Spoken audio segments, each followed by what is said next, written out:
नमस्कार, DS4 चॅनलमध्ये आपले स्वागत आहे. नाशिक पिंपळगाव ते येवला या काँक्रिटीकरण रस्त्याच्या निकृष्ट कामाविरोधात शिवसेना शिंदे गट आता आक्रमक झाली आहे. उपजिल्हा प्रमुख अमोल शिंदे यांच्या नेतृत्वाखाली आज नाशिकच्या आयुक्त आणि कार्यकारी अभियंत्यांना कडक इशारा देणारे निवेदन देण्यात आले.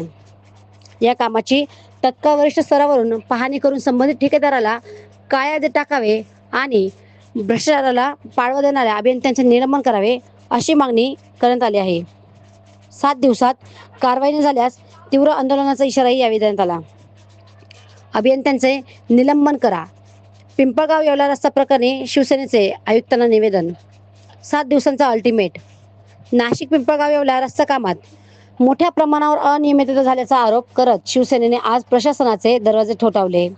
लोकहिताच्या कामात भ्रष्टाचार सहन केला जाणार नाही असा पवित्रा घेत नगरसेवक प्रशांत शिंदे, गट नेते गणेश शिंदे आणि शहर प्रमुख विशाल परदेशी यांनी दोषींवर कायदेशीर कारवाईची मागणी केली. हे प्रकरण आता थेट मुख्यमंत्री आणि सार्वजनिक बांधकाम मंत्र्यांपर्यंत देण्याचा निर्धार शिवसैनिकांनी व्यक्त केला आहे. या प्रसंगी उपजिल्हा प्रमुख अमोल शिंदे, गट नेते गणेश शिंदे, शहर प्रमुख विशाल परदेशी, नगरसेवक प्रशांत शिंदे आदीसह शिवसैनिक कार्यकर्ते उपस्थित होते. DS4 मराठी न्यूजसाठी दीपक सोनवणे, येवला. आम्ही नाशिक जिल्ह्यातील येवला या ठिकाणी नाशिकचे येवल्याचे सर्व शिवसेनेचे पदाधिकारी या ठिकाणी गटनेते गणेशभाऊ शिंदे, मी स्वतः जिल्हा उपप्रमुख अमोल शिंदे, आमचे शहर प्रमुख विशाल परदेशी, नगरसेवक प्रशांत शिंदे तसे अनेक पदाधिकारी आम्ही या ठिकाणी जमलेलो आहोत. त्याचे कारण असे आहे की नाशिक जिल्ह्यातील निफाड तालुक्यातील रामा ते पिंपळस ते येवला या ठिकाणी काँक्रिटीकरणाचे काम चालू आहे. सदर ठेका हा 540 कोटी रुपयांचा आहे. हा ठेका देण्यात आला 540 कोटी रुपयांचा, परंतु काम हे 50 कोटी 100 कोटी रुपयाचे सुद्धा वाटत नाही. अतिशय निकृष्ट दर्जाचं काम चालू आहे. काम चालू असताना आम्ही पाहिले असता या ठिकाणी की रोड खणला जातो. खणल्यानंतर तिथं व्यवस्थित जर तुम्ही खडी मुरुम वापरली असती तर ठीक आहे, परंतु तो रोड खणून ते डांबर व काळी मातीचा वापर इथं सर्रास चाललेला आहे. सदर रस्ता भविष्यात खचून जाण्याची पूर्णतः शक्यता निर्माण झालेली आहे. हा रस्ता रामाचे पिंपळस ते येवला वासियांना धोकेदायी ठरण्याची शक्यता आहे. सदर रस्ता 540 कोटीचा ठेका असताना असे निकृष्ट दर्जाचे काम का चाललेले आहे हा आमचा प्रश्न आहे. आणि हे रस्त्याचे काम ते कसे सुधारवणार?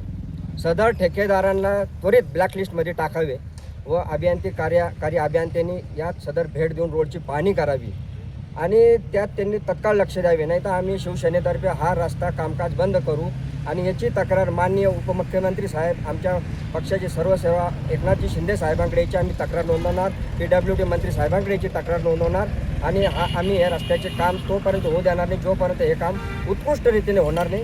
एवढे बोलतो आणि मी थांबतो. नाशिक इथे जाऊन निवेदन पण दिले या रस्त्याची. तसेच आजचं हे आंदोलन करण्याचं काम म्हणजे आमचे नाशिक जिल्ह्याचे शिंदे गटाचे उपजिल्हा अध्यक्ष अमोलभाऊ शिंदे, तसेच आमचे गटनेते गणेशभाऊ शिंदे, शहराध्यक्ष विशालभाऊ परदेशी यांच्या नेतृत्वाखाली आम्ही आज अंगणगाव येथे आंदोलन करतो. आंदोलन करण्याचं कारण असं की माझ्या माहितीनुसार 540 कोटी रुपये या रस्त्यासाठी कर्ज घेतलं. तर आपण कर्ज आपलं वैयक्तिक घेतो तर त्या कर्जाची विल्हेवाट आपण कशी लावतो काळजीपूर्वक, तो कुठं पैसे खर्च करायचे. अरे पण हे काय सर बेभरोशाचं चालू आहे हो. सर माती काळी माती ह्या रस्त्यात घातली, दगडं विटा घालून रस्ता चालू आहे. चांगले मुरुम टाका. लोकांना काही लोकांचे बळी गेले या रोडला पावसाळ्यात. जो रस्ता 6-7 महिन्यात किती कालावधीत पूर्ण करायचा होता तो 1.5 वर्ष झाला पूर्ण व्हायना. काही येवल्याचे बळी गेले, निफाडचे बळी गेले या रस्त्याला. मला तुम्हाला सगळ्यांना तुमच्या पत्रकार भावांना विनंती आहे, या रस्त्याचं काम लवकरात लवकर तुमच्या निगराणीखाली योग्य रीतीने व्हावं हीच अपेक्षा करतो.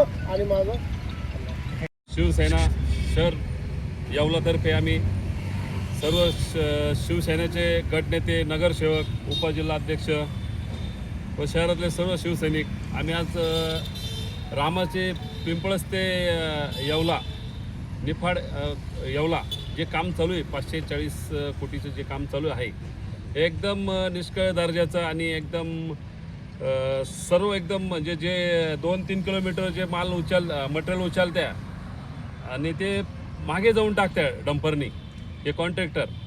तर आम्ही काल कार्यकारी अभियंता सोने साहेबाला बी काल आम्ही पत्राद्वारे आम्ही दिले त्यांना निवेदन आणि काल त्यांना सांगितलं की अशा ठेकेदारांवर कडक कारवाई करावी का जेणेकरून जे साईडपट्टे आहे, जे मुरुम पायचन साईडपट्टी, तर हे डांबर आणि माती मिक्स पट्ट्या टाकवाले.